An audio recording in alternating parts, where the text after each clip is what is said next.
मेरे घर के पास एक कब्रिस्तान था। मुझे बचपन से ही वहां जाने में बहुत डर लगता था। रात के वक्त कब्रिस्तान के सन्नाटे और वीराने से ज्यादा खौफनाक मुझे कभी कुछ नहीं लगा था।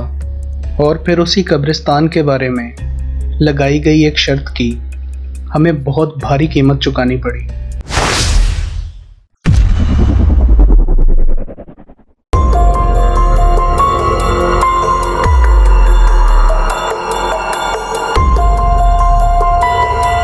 मैं, साहिल और अरमान, हम तीनों बहुत क्लोज फ्रेंड्स थे और ज़्यादा टाइम एक साथ ही बिताया करते थे। उस रात हम ग्रुप स्टडी करने के लिए साहिल के घर गए थे। पढ़ाई में हमारा दिल बिल्कुल भी नहीं लग रहा था, सो हम एक दूसरे को स्केरी स्टोरीज सुनाने लगे। बातों बातों में मैंने भी एक कहानी सुनाई, वो कहानी जो मैं बचपन से सुनता आ रहा था, शहर के पास वाले कब्रिस्तान के बारे में। अंधेरा होते ही कोई भी उस कब्रिस्तान में नहीं जाता था। रात के टाइम वो कब्रिस्तान बहुत ज़्यादा खौफनाक हो जाया करता था। कहते हैं वहाँ बहुत से भूत हैं जो कि रात के टाइम घूमते हैं, और अगर किसी इंसान ने उनमें से किसी एक को भी भूल के देख लिया तो वो शख्स दोबारा कभी ना बोल पाता है और ना ही कुछ मूवमेंट कर पाता है, और कुछ ही दिन में वो इंसान मर जाता है। साहिल ने कहा कि तुम लोग पागल हो जो ऐसी फजूल सी कहानियों पे बिलीव करते हो। असल जिंदगी में भूत नहीं होते। अरमान ने कहा कि यहाँ बैठे इन सब बातों का मजाक उड़ाना बहुत आसान है। अगर तुम्हें इस बात पे इतना ही यकीन है कि भूत नहीं होते तो रात के टाइम उस कब्रिस्तान में जाके दिखाओ।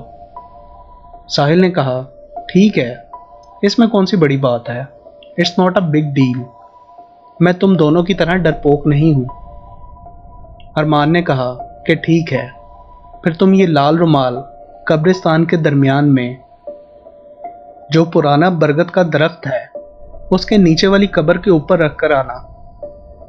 हम डे टाइम में जाके चेक करेंगे, जिससे हमें यकीन हो जाएगा कि तुम वाकई कब्रिस्तान के दरमियान तक गए थे। मैंने उन दोनों को रोकने की कोशिश की, क्योंकि मैंने सुन रखा था कि वो जो बरगद का दरख्त है वही भूतों का बसेरा है। लेकिन उन्होंने कहा कि अब बस ये डिसाइड हो चुका है, हम कल रात 12 बजे कब्रिस्तान जाएंगे। नेक्स्ट नाइट 12 बजे एज डिसाइडेड हम तीनों उस कब्रिस्तान के गेट पर पहुंच गए। वो जगह बहुत ही ज्यादा क्रीपी थी।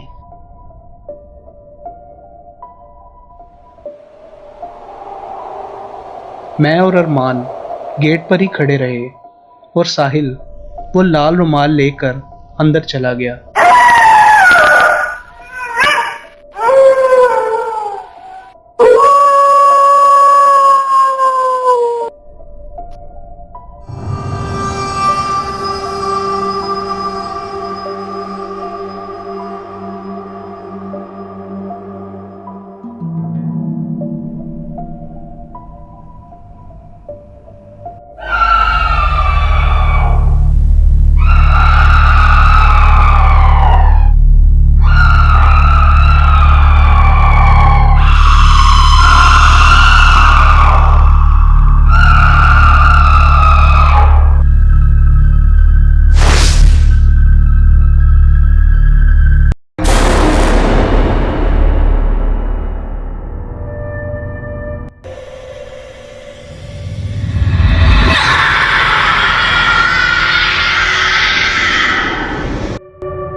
साहिल को गए अब काफी देर हो चुकी थी।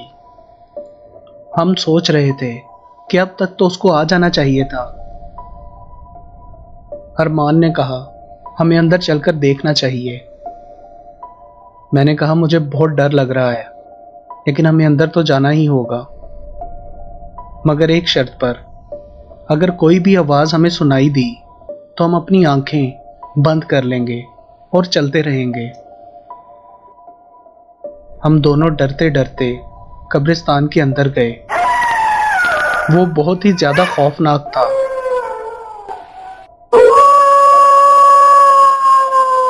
थोड़ा आगे जाके हमें अजीब क्रीपी सी आवाजें सुनाई देने लगी।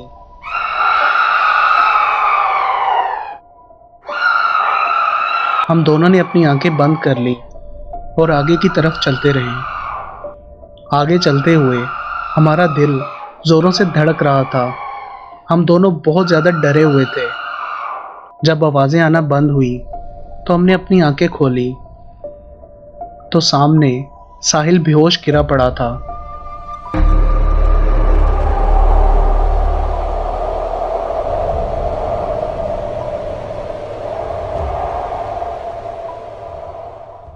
वो हॉस्पिटल में इस हालत में रहा कि चाहते हुए भी अपनी बॉडी के किसी हिस्से को भी हिला नहीं पाता था। एक बार भी उसने अपनी पलकें नहीं झपकाई थी। बस कभी कभी उसकी आंखों से खुद ब खुद आंसू बहने लगते थे। डॉक्टर्स भी उसकी बीमारी को कुछ समझ नहीं पा रहे थे। और 2 दिन बाद उसने अपनी आंखें हमेशा हमेशा के लिए बंद कर दी और इस दुनिया को छोड़ के चला गया।